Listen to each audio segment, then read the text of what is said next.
UN کی ایک report آئی ہے اور وہ پہلگام واقعے کے حوالے سے اس میں مذمت کی گئی ہے کہ پاکستان نے حملے میں ملوث ہونے کی تردید کی اور غیر جانبدار شفاف تحقیقات کا مطالبہ بھی کیا تھا، اور ایک جامع رپورٹ سامنے آئی جس میں بھارت کے اقدامات پر سخت اعتراضات اٹھائے گئے ہیں. تو یہ ایک بہت بڑی ریسنٹ ڈپلومیٹک کامیابی ہے جو پاکستان کو ملی ہے.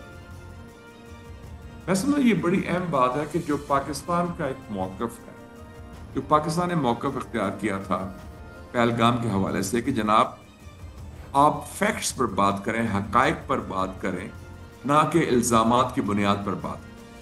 اور وہ بات کی اب توسیع بھی کی ہے، تصدیق بھی کی ہے، نو لیس دین دی یونائٹڈ نیشنز. کیونکہ بھارت نے صرف الزامات لگائے جو حسب معمول وہ لگاتے رہتے ہیں. بھارت کے پاس کوئی پروف نہیں تھا، ابھی تک کوئی ثبوت نہیں تھا، بلکہ انہوں نے جھوٹ بولا اور پھر حملہ بھی کیا، پھر جھوٹ بولا. ان کے تو جہازوں کے بارے میں بھی جھوٹ بولتے رہے جو پکڑا گیا. ٹرمپ نے پھر ان کو کہا کہ جناب آپ کے تو 7 جہاز گر چکے ہیں. تو اس حوالے سے ہندوستان کی کریڈیبلٹی کا بہت بڑا لاس ہوا ہے.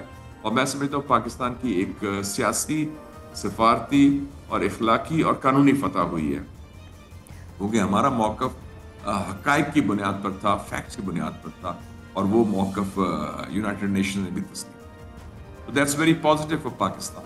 مشاہد صاحب، کل ایک فیصلہ ہے، ہائی کورٹ نے اپنے ہی جج کو عہدے سے ہٹایا ہے. آرٹیکل 209 کے تحت سپریم جوڈیشل کاؤنسل کا کیس تھا، یہ دلیل دی جا رہی ہے اور آپ نے خود وٹنس کیا ہے بھٹو کا ٹرائل، تو اس کے اوپر آپ کچھ کہیں گے؟ ہاں، میں نے بھٹو کا ٹرائل وٹنس کیا تھا. اور وہ ٹرائل کی جو بنیاد تھی وہ چونکہ سیاسی تھی اور اس میں جوڈیشل مرڈر تھا، تو وہ جو ٹرائل تھا بھٹو کا، آپ نے دیکھا وہ خود سپریم کورٹ نے انڈو کیا. اور یہ بھی مجھے لگتا ہے کہ جج کو نکالنے کا فیصلہ صرف اور صرف آئین کے تحت سپریم جوڈیشل کاؤنسل کر سکتا، اور کوئی اور طریقہ کار نہیں. یا تو وہ خود استعفیٰ دیں یا سپریم جوڈیشل کاؤنسل ان کو نکالے. تو that procedure has not been followed in this case. And اس میں بھی it is a controversial decision, اور اس کے نتائج جوڈیشری کے لیے، قانون کی بالادستی کے لیے، رول آف لا کے لیے اچھے نہیں ہوں. لیکن مشاہد صاحب، آپ کہہ رہے ہیں کہ نتائج اچھے نہیں ہوں گے، وزراء بھی خود تسلیم کر رہے ہیں کہ یہ سب ٹھیک نہیں ہوا. یہ ریورس ہو جائے گا؟ کیا کوئی اس کو چیلنج کرے گا؟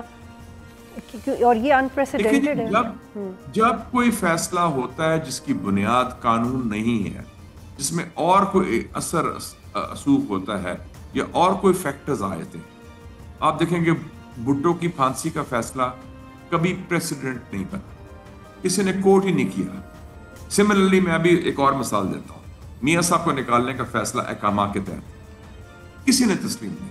سب کو پتا تھا کہ یہ فیصلے کی بنیاد ہی غلط ہے، کیونکہ اس میں قانونی تقاضے فالو نہیں ہوئے، اس میں سیاسی تقاضے فالو. سملرلی یہ جو فیصلہ ہے جو آج اس کا آپ ذکر کر رہی ہیں، جس طریقے سے ہوا ہے اور اس کی بنیاد اسٹرکٹلی قانونی اور آئینی نہیں ہے، تو ظاہر ہے وہ کنٹروورشل ہوگا. اور ایسے کنٹروورشل فیصلے ریورس ہو جاتے ہیں. اگر بھٹو کی پھانسی کا فیصلہ ریورس ہو گیا، میاں صاحب کو اقامہ کا فیصلہ ریورس ہو گیا، جو ساری لائف بین تھا ان کے اوپر، آپ کو پتہ ہے تا حیات ساری عمر کا، تو یہ بھی جس فیصلے میں غیر قانونی عنصر آ جائے اور غیر آئینی طریقے سے کیا جائے، وہ the results are always before. So this will meet the same fate. اور مشاہد صاحب، آپ ہمیشہ سے گرینڈ نیشنل ریکنسیلیشن کے ایڈوکیٹ رہے ہیں. اب آپ کو کیا لگتا ہے کس طرح کی ریکنسیلیشن، ٹالرنس آ سکتی ہے معاشرے میں؟ جو دیکھیں جی، پاکستان میں اس وقت ہماری انٹرنیشنل پوزیشن، ہماری ریجنل ڈپلومیٹک پوزیشن بڑی اچھی ہے، لیکن پاکستان کے اندر سیاست کے اندر وہی چپکلش، وہی تضاد، تکرار، تصادم کی سیاست چل رہی ہے. اور اس کی وجہ سے آپ کے ملک میں انویسٹمنٹ نہیں آ رہی، اس کی وجہ سے دہشت گردی کے ایشو سے توجہ ہٹ رہی ہے. تو یہ جو کور ایشو ہے سیاست کا، جس کے لیے میں کہتا ہوں کہ ہیلنگ ٹچ کی ضرورت ہے، اس میں دست شفا کی ضرورت ہے.